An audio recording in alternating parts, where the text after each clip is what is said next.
الحمدللہ وکفا وسلام علی عبادہ الذین اصطفى اما بعد فاعوذ باللہ من الشیطان الرجیم بسم اللہ الرحمن الرحیم الذین اذا اصابتهم مصیبۃ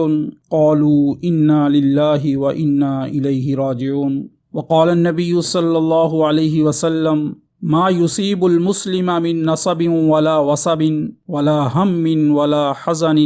ولا أذى ولا غم حتى الشوكة يشاكها إلا كفر الله بها من خطايا او كما قال علیہ الصلاۃ والسلام۔ اللہ رب العزت اس آیت مبارکہ میں یہ فرما رہے ہیں کہ الذین اذا اصابتهم مصیبہ، یہ وہ لوگ ہیں کہ جب ان کو کوئی مصیبت پہنچتی ہے قالوا انا للہ، تو یہ کہتے ہیں ہم سب اللہ ہی کے ہیں، وَإِنَّا إِلَيْهِ رَاجِعُونَ، اور ہم کو اللہ ہی کی طرف لوٹ کر جانا ہے۔ اور حدیث مبارکہ میں اللہ کے نبی صلی اللہ علیہ وسلم نے ارشاد فرمایا ما يصيب المسلم من نصب ولا وصب ولا هم ولا حزن ولا اذى ولا غم،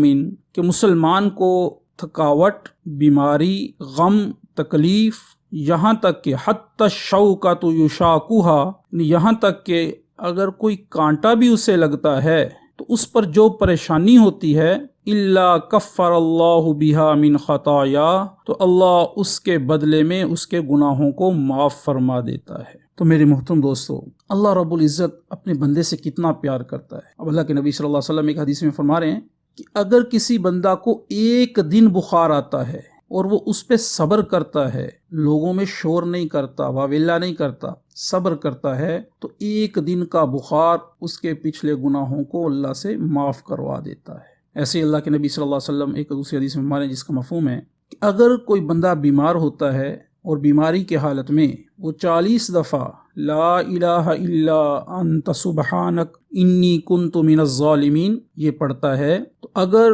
اللہ اسے صحت دے دیتے ہیں اس بیماری سے، تو اس حال میں وہ بیماری سے باہر نکلتا ہے کہ اللہ اس کے پچھلے گناہوں کو معاف کر دے، اور اگر اس بیماری میں اسے موت آ جاتی ہے تو اللہ اسے شہادت کی موت دیتے ہیں۔ تو میرے محترم دوستو، یعنی اللہ رب العزت اپنے بندے کو بخشنے کے بہانے ڈھونڈتے ہیں۔ اس لیے اللہ کے نبی صلی اللہ علیہ وسلم نے فرمایا کہ مومن کے تو ہر حال میں مزے ہی مزے ہیں، بیماری پر صبر کرتا ہے اللہ سے اجر پاتا ہے، ثواب پاتا ہے، اور نعمت مل جانے پر شکر کرتا ہے پھر بھی ثواب کا مستحق ہوتا ہے۔ تو اس آیت مبارکہ میں جو اللہ رب العزت کہہ رہے ہیں کہ جب بھی میرا بندے پر کوئی مصیبت آتی ہے اور وہ انا للہ و انا الیہ راجعون پڑھتا ہے، تو اس میں اولیاء اللہ نے یہ لکھا ہے کہ مصیبت آنے پر، پریشانی آنے پر اگر کوئی بندہ انا للہ و انا الیہ راجعون کی کثرت سے تلاوت کرتا ہے تو اللہ اس کے دل کو سکون دے دیتے ہیں، سکون دیتے ہیں۔ اور علماء نے یہ بھی لکھا ہے کہ اگر کسی کی چیز گم ہو جائے اور وہ اول آخر درود شریف پڑھ کر 11 دفعہ انا للہ و انا الیہ راجعون پڑھے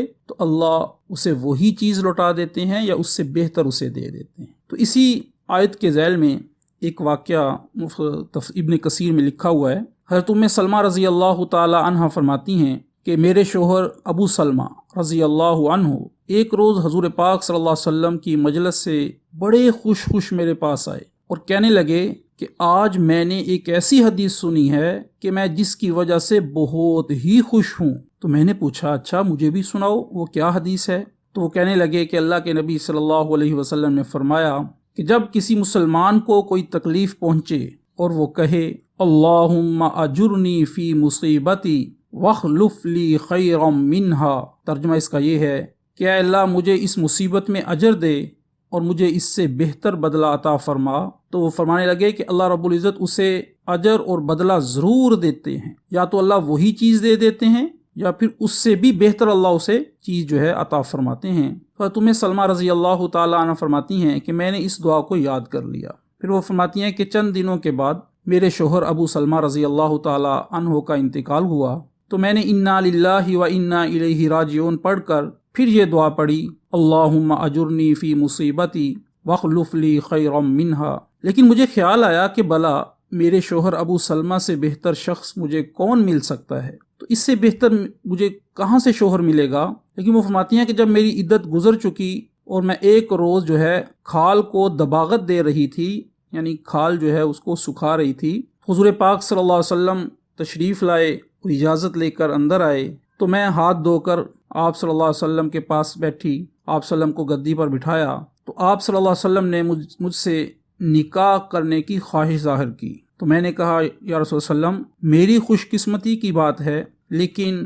میں بڑی باغیرت عورت ہوں، ایسا نہ ہو کہ حضور پاک صلی اللہ علیہ وسلم کی طبیعت کے خلاف کوئی بات مجھ سے ہو جائے اور میں عذاب کی مستحق بن جاؤں۔ تو آپ علیہ الصلوۃ والسلام نے فرمایا کہ غیرت، ایسی بیجا غیرت اللہ تمہاری دور کر دے گا۔ تو اللہ کے نبی صلی اللہ علیہ وسلم نے مجھے پھر نکاح کا پیغام دیا، تو میں نے نکاح کا پیغام قبول کیا، تو پھر میرا نکاح اللہ کے نبی صلی اللہ علیہ وسلم سے ہوا۔ تو اس وقت مجھے اس دعا کی اہمیت کا پتہ چلا کہ اللہ یا تو وہی چیز دے دیں گے یا اس سے بہتر۔ تو فرمایا کہ اللہ نے مجھے میرے شوہر سے بہتر یعنی محمد الرسول اللہ صلی اللہ علیہ وسلم جیسے شوہر دے دیے۔ تو میرے محترم دوستو، آپ علیہ الصلوۃ والسلام کے مبارک عمل، بتائے ہوئے سنت دعائیں، اور اللہ رب العزت نے جو قرآن پاک میں ہمیں تعلیمات ارشاد فرمائی ہیں، اگر ہم حالات کے آنے پر، پریشانیوں کے آنے پر، مصیبتوں کے آنے پر ان دعاؤں کا اور ان قرآنی آیات کا اہتمام کریں گے جو اللہ اور اس کے رسول نے ہمیں بتائی ہیں، تو اللہ رب العزت ہمیں بھی